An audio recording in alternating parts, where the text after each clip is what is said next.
Bem-vindos a mais um vídeo aqui no canal e o tema de hoje está na capa, mas antes de eu falar dele eu vou te pedir, por favor, se inscreva aqui no canal, deixe seu coraçãozinho, seu comentário e se você caiu de paraquedas aqui por um anúncio, ouviu lá no Instagram, já nos siga aqui também, não esqueça de nos seguir lá nas outras redes sociais e tudo mais que vocês já sabem. E olha só, hoje a gente vai conversar um pouquinho como é que funciona a escola dos meus filhos aqui na Espanha. Sim, eu falo a escola porque eles estão na mesma escola, graças a Deus.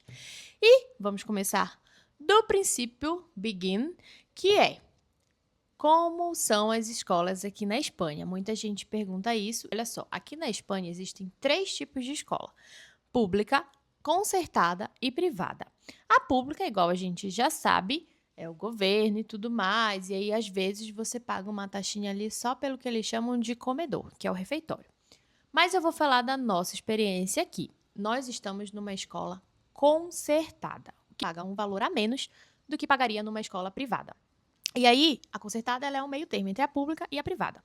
E as escolas públicas e concertadas, elas têm um porém. O ensino delas, a base do ensino, a alfabetização, é toda em catalão, porque nós estamos na região da Catalunha, tá?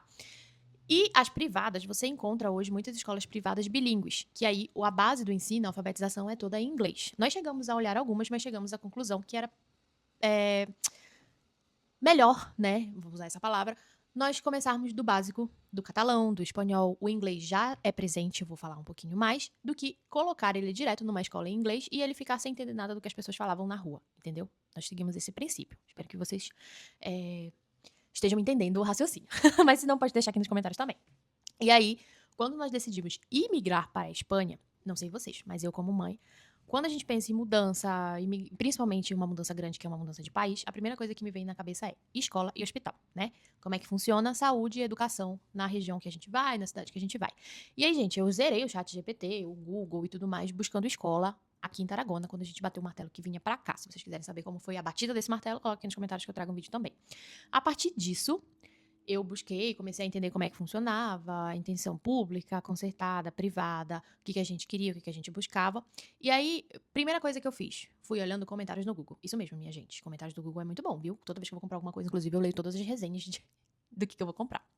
E aí, quando tinha algum comentário do tipo, ah, essa escola tem professor que não gosta de imigrante. Isso vai ter em todo lugar, gente. Mas você tá escolhendo uma escola, tá vindo pra um lugar novo, e aí vê um comentário desse, eu já descartava. E aí, de toda a minha busca, super busca, eu conversei também com a minha amiga, que mora em Vila Franca aqui e tal, eu encontrei a escola atual dos meus filhos. E quando a gente veio fazer um bate-volta aqui pra bater o martelo se ia ficar aqui, eu fui lá visitar. E eu me apaixonei pela escola, pela proposta da escola. E ela é exatamente como eu falei pra vocês. Ela é a base em catalã, tá? Atualmente, o Arthur tem 3 anos, então solicitei a matrícula dele. Ele está no que eles chamam de pré-escolar. Não é mais creche, já é pré-escolar. 3, 4 e 5 anos. E com 6 anos ele vai pra primária, que é como se fosse a primeira série, né? Que já vai estar alfabetizado. Então ele tá no pré-escolar, que eu acho que no Brasil equivale à alfabetização, se eu não tiver muito desatualizada lá do Brasil. E aí, a questão de matrícula dele já é online, é toda pelo site como se fosse da Secretaria de Educação. Então tem o período de inscrição, que isso você tem que ficar muito ligado. O ano letivo europeu, ele começa em setembro, tá? Então agora o Arthur ele tá entrando em fase final já, né, do ano letivo, porque eles têm 40 dias de férias. Então eles têm julho, agosto e setembro, até mais ou menos dia 8 de setembro de férias. Então é bastante tempo de férias, minha gente. E aí, eu falo muito, eu sei disso, né? E às vezes perco o raciocínio. Então, solicitei a matrícula, depois que a gente bateu o martelo, que a casa foi confirmada pra gente aqui, fiz a matrícula dele, e aí eu fiquei esperando a confirmação da matrícula, mas enquanto isso, eu já tinha enviado e-mail pro colégio, já tinha entrado em contato com a coordenadora do colégio, né, do I3, que é no caso a fase que ele tá. E aí, quando tivemos a confirmação da casa, eu só fiz a matrícula mesmo sem estar empadronada ainda aqui na Espanha. Por quê? Porque eu quis pra garantir a vaga. A verdade é essa. Uma amiga me deu essa dica e falou: mesmo que tu ainda não tenha todos os documentos, faz a matrícula, já vai estar lá. E aí, quando a gente mudou pra Espanha, isso foi em julho do ano passado. E quando a gente mudou pra Espanha, chegamos aqui na Espanha no dia 3 de agosto, em Tarragona, de 2025. No dia 4, com o empadronamento em mãos, eu liguei, né, no número que tem lá no site. E aí eu falei: ó, já tô empadronado, já tinha feito a matrícula. E a atendente me falou em espanhol, né? Falou assim: ó, então acrescenta o empadronamento lá no site e fica no aguardo, porque agora tá todo mundo de recesso. E aí, gente, as aulas começavam dia 8 de setembro. Sabe quando eu tive o ok da escola? No dia 29 de agosto de 2025. Então eu fiquei o mês inteiro com aquele coração na mão, né? Será que vai ter? Será que não vai ter? Enfim. E aí deu certo, graças a Deus. Então já matriculamos ele, ligaram pra gente dia 28, dia 29 fomos lá fazer a matrícula e ele começava dia 8. E aí, o que precisou, né? Como é que funciona, os horários, eu já sabia, porque a coordenadora já tinha me falado. Aqui na Europa é muito comum as crianças ficarem o dia inteiro no colégio. Não tem isso de matutino ou vespertino como é no Brasil, né? E aí são 2 turmas, enfim, aqui é uma turma só. Existe o horário das 9 até as 16h45, que é o horário padrão, tá? Antes das 9 e depois das 16h45, das 17 horas, você paga a taxa de acolhida ou de recolhida. Nós, no nosso caso, o Arthur ele fica na escola das 9 até as 16h45, que é o horário padrão. Nós pagamos uma taxinha por isso, que é uma taxa básica. As escolas concertadas, elas têm uma mensalidade mais baixa, e aí você tem que pagar um seguro e uma hora complementar também. O que seria essa hora complementar? É a 1 hora a mais do que as escolas públicas. Então, as escolas públicas, geralmente, elas ficam ali até as 16 horas. E as escolas concertadas até as 16h45. Eu confesso pra vocês que lá em Portugal, o Arthur também, ele ficava até às 16 horas, né? Era uma creche privada. E no início esse horário me assustou um pouco. Mas depois, gente, é cultural, tá? É super normal as crianças ficarem, elas fazem muita atividade. O que muda aqui na Espanha? Então, vamos lá. Das 9 até às 10, eles fazem a acolhida, aquela rodinha de crianças e tudo. E aí depois, eles têm o lanche. Eles almoçam às 13 horas, 1 hora da tarde. E das 2 até às 3 horas da tarde, eles fazem a siesta, tá? E depois disso, eles ficam brincando até as 16h45. Atualmente, a gente paga essa taxa, tipo uma mensalidade, e a gente paga o que eles chamam de comedor, que eu falei no início do vídeo. O comedor, ele é em torno de 9 euros por dia, tá? E vira e mexe, tem também seguro trimestral, então tem umas taxas extras que aparecem. Por mês, dá em torno de 300, varia, 300 para mais ou 300 para menos euros a mensalidade do Arthur com o comedor, tá? Vou deixar até um print aqui de quanto a gente pagou esse mês. Eu acho que foi 314 euros. E aí, ele fica lá na escola e atualmente ele tem, tá? Inglês, ele tem desde 1 ano, de quando ele ia na escola, na creche, lá em Portugal, eles têm aula de inglês e de educação física. Atualmente, ele tem inglês. A base do ensino é o catalão, tá? Então, ele tem inglês, ele tem aula de educação física, ele tem aula de música e ele tem aula de robótica, porque essa escola concertada que ele tá é muito focada em robótica. Então, eu achei isso muito legal. Inclusive, até setembro não, até junho, que é quando vão as aulas mais ou menos, eles aprendem a programar uma abelhinha, tipo uma abelhinha de Lego, e eu achei isso sensacional. Gostei muito, porque, gente, TI é o futuro, né? Então, do Arthur, é isso. Com 6 anos, que aí ele já vai estar mais ou menos na primeira série, eles começam a incluir o espanhol, que aqui na Espanha é o castelhano, tá? E o alemão. Por que eles incluem o alemão? Se vocês fizerem uma busca, qual que é um dos maiores PIBs da Europa? A Alemanha. E aí, essa escola específica, eles têm esse idioma a partir dos 6 anos, junto com o castelhano, e permanece o inglês. Se vocês fizerem uma busca também, a Espanha ela tem várias províncias. Aqui na Catalunha se fala o catalã. Lá no País Basco, eu sempre fico na dúvida de como pronunciar. Alô, minha amiga Bruna, me ajuda aí nos comentários. É o euskera. Tem a região da Galícia, que tem o galego, que dizem que é muito parecido com o português. Então, tem vários idiomas das províncias e o castelhano aqui, que é o que a gente chama de espanhol, tá? Então, do Arthur é isso, resumindo pra vocês. E da Pituca, da Alice, que já está na guarderia. Então, já começa o primeiro nome. Alice está na guarderia. Guarderia também tem guarderias públicas e guarderias privadas. Eu não sei como funcionam as públicas, mas a Alice está numa guarderia concertada privada. Por quê? Porque a gente paga lá uma mensalidade e também paga o comedor para ela. Os horários são bem parecidos com o do Arthur, tá? Antes e depois, antes das 9 e depois das 17. A da Alice muda o seguinte: antes das 9 você paga, igual o Arthur, mas o dela até as 15 ela pode ficar. Depois das 15, que aí já entra o lanche da tarde, você paga uma outra taxa até as 17.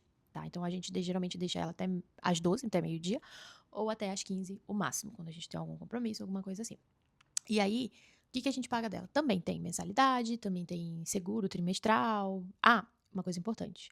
Passeios, extras, uniformes, é tudo fora esse valor, tá bom, gente? Fora a mensalidade. Então, por exemplo, esse mês a gente teve um passeio que foi 30 euros do Arthur, então a gente teve que pagar, vem o boletim, se você quiser que a criança vá e tudo. Teve um teatro, a gente teve que pagar. Então, tem esses valores aí. Da Alice, horário das 9 até as 12, horário que você quiser, porque ela é um bebê, então, né, você pode fazer ali só um momento social, enfim, vai muito do seu bolso também. E o comedor. O comedor também dela é o mesmo preço do Arthur. E aí eu e o Brunner, a gente estava até conversando esses dias. Às vezes a gente tá pagando, assim, bastante alimentação. Mas nós utilizamos o carro para ir buscar e trazer eles. Então imagina, quando você é uma opção também, tá? Quando você pode a criança, você pode buscar a criança para ela vir comer em casa e depois levar para ela ficar o período da tarde na escola. Então assim, a criança tem lá amanhã e aí quando é a partir 1 hora você pega ela e ela tem que estar de volta na escola 3 horas da tarde. Então a gente teria que ir deixá-lo de manhã, buscá-lo na hora do almoço, traz para casa, dá o almoço. Aí não dá tempo de fazer a cesta, porque em casa é uma loucura, né, gente? Não segue a rotininha, assim, padrão igual na escola, que faz fileirinha pra almoçar e tudo mais. E aí, quando for 3 horas, aliás, antes das 3, né? Você tem que sair daqui umas 2h30 por aí. Você leva de volta pra escola. Depois, quando for 4h45, você tem que buscar. Então, seria pelo menos 6 vezes indo e voltando na escola de carro. E aí, eu e o Bruno, de acordo com as nossas condições financeiras, optamos por deixar os dois no comedor. O Arthur, ele já é acostumado desde Portugal a comer na escola, isso também faz eles se acostumarem com a comida local, né? E a Alice, ela almoça, porque o lanche é 3h30, então a gente opta por deixar ela fazer o lanche aqui em casa. O Arthur, ele não tem lanche da tarde, isso é uma coisa bem, bem assim, um ponto pra vocês saberem. A partir da hora do almoço, como eles almoçam 1 hora da tarde, eles não têm lanche. Então, quando ele sai, ele lancha aqui em casa ou eu levo algum iogurte, alguma fruta pra ele. E aí, com isso, o jantar costuma ser 6h30, 7 horas. Então, isso é bem, bem bacana. Agora, pros bebês até 2 anos, eles têm ali o lanche da tarde, mas você paga. Ou você pode mandar também. Como a Alice ainda não fica esse período, a gente deixa ela lanchar aqui em casa mesmo. E o lanche da manhã do Arthur, eu envio de casa. Já contei aqui no vídeo de mercado, né? Então, eu sempre mando uma fruta, um iogurte, um pão, uma coisa assim que o Arthur ele não gosta muito de pão com algo dentro. Tipo, um pãozinho com queijo seria bem prático, mas ele não gosta. Mas é isso. Deixa eu ver o que mais. Então, vou deixar os valores que a gente paga, né? Já com o comedor. E extra é uniforme, é passeio e tudo mais. Então, é isso. Espero ter respondido. Nós também chegamos a ver algumas escolas privadas aqui, inclusive. Tem algumas que têm, assim, o bilíngue, né? Mas, gente, tinha o custo de 700 euros, uma mensalidade. E o segundo filho tinha 35% de desconto, mas se você fizer uma conta, é mais de 1.000 euros só pra escola. E aí você tem que fazer um planejamento futurinho, né? Se acontece alguma coisa. De onde é que você vai tirar seus filhos dali? Então a gente pensou muito essas coisas. E aí nós optamos por deixá-la numa concertada que é aqui em Tarragona. A gente vai pegar eles, né? E acho importante ressaltar aqui, eu também falei muito disso no meu e-book. Vou deixar o link aqui, a agenda do vídeo do meu e-book. Como é que foi a adaptação do Arthur? O primeiro mês foi bem complicado. Era um novo idioma. Ano passado, ele ganhou uma irmã, ele mudou de país, ele teve que fazer novos amigos. Então, o primeiro mês, ele ia chorando muito pra escola e eu chorava junto, tá? A partir ali do final do primeiro mês, ele já ganhou confiança. Eu acho que o medo vem muito da falta de segurança pra uma criança de 3 anos. Então, até ele saber o nome da professora, até ele ter mais contato com os amiguinhos, saber o nome dos amiguinhos, isso demorou um pouquinho. Mas com um mês ele já ia sorrindo. Mas em casa, a adaptação dele demorou mais. O sono noturno foi o que mais sofreu. E ele foi assim, voltar a dormir. Você foi uma criança que dormiu bem, bem mesmo, de dormir a noite toda desde bebê. E aí, mas quando a gente migrou, ele foi voltar a dormir assim. Teve até alguns episódios de bruxismo e tal. Ele foi voltar a dormir bem em dezembro, só do ano passado. Então, se prepare. É um processo de adaptação pra vocês, é um processo que a gente tem que respirar, ter muita paciência, porque não é só uma escola. É tudo novo, gente. É tudo novo pra uma criança de 3 anos. Hoje, ele conversa com um amiguinho dele em catalão. Inclusive, essa semana eu tava até conversando com o pai de um amiguinho dele, que a filha também tá junto com a Alice, na mesma turminha. E o pai, ele não é daqui, da Espanha, ele é de outro país, e ele fala um outro idioma. Ele não falava o catalão, ele fala só o castelhano, o espanhol. E aí nós estávamos observando o Arthur e o amiguinho conversando 100% em catalão. Tinha horas que a gente entendia, tinha horas que a gente não entendia. Então, com 5 meses de escola, como ele fica 8 horas diária ali, né, ouvindo catalão, ouvindo, enfim, tudo, ele já fala, entende. Aqui em casa ele mescla um pouquinho o português com o catalã, com o inglês, porque ele tem aula de inglês, então esses dias ele estava explicando como é que acontecia a chuva. Então ele falava nuvem, choca com outra nuvem em catalã, rainy. Rainy é chuva em inglês, então é uma mistura completa. Mas é isso, é gostoso, mas tem muito aprendizado, tem muita paciência, tem choro de mãe, tem choro de filho, tem falta de colo, né? Às vezes a gente quer mãe, só quer um colinho ali. Mas tem que ter muita parceria do casal também. Eu e o Brunner, a gente sempre tá conversando pra se alinhar como é que a gente vai fazer tal coisa. E o medo, gente, eu sei que o medo vem. Um dos meus maiores medos quando a gente foi imigrar pra Espanha, né? Eu até conversei com a professora do Arthur em Portugal.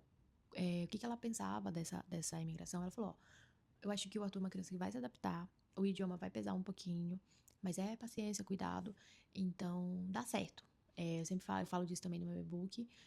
Você precisa observar os sinais, que nem eu falei, com um mês, ele já estava ali, já ia feliz para a escola. Eu converso com outras mães também que, a partir, mesmo com 1, 2, 3 meses, a criança não estava ali adaptada. Então, acho que isso é importante, né, observar. E da Pituquinha, gente, eu já falei aqui, eu achei que a adaptação dela ia ser mais difícil, mas ela não foi. A Alice é muito, como disse a professora dela, muito contenta e muito tranquila. Ela só quer brincar, ficar em pé, agora ela já tá, né, começando a andar. Então, graças a Deus, assim, a dela foi bem tranquila, ela já vai começar a falar aqui também, né? Então, provavelmente eu também não vou entender muita coisa. Mas é isso, espero que tenha ficado claro, ou confuso um pouquinho, né? Mas trouxe pra vocês um pouquinho da nossa experiência com escola concertada aqui na Espanha. E uma coisa também, pra finalizar o vídeo. Nós queríamos uma escola que tivesse, assim, gente, desde bebezinho, como a Alice, até grandão, sabe? Pra que já fique ali na mesma escola. Eu acho isso muito legal. Eu e o Brunner, a gente estudou em muitas escolas porque era a realidade que a gente tinha, né? Não existia, assim, uma escola que fosse desde pequeno até adulto. E isso traz algumas coisas, mas não vou entrar nesse mérito aqui. Mas a gente queria para os nossos filhos, assim, se Deus quiser, vamos fixar a residência por aqui. Então a gente queria uma escola que tivesse até grande, o futuro a Deus pertence, que Deus nos abençoe sempre. Mas a gente planeja também. Sabemos que os planos de Deus são maiores que os nossos, mas a gente vai fazendo a nossa parte. Espero que vocês tenham gostado. Aguardo vocês nos comentários e até o próximo vídeo. Tchau, tchau!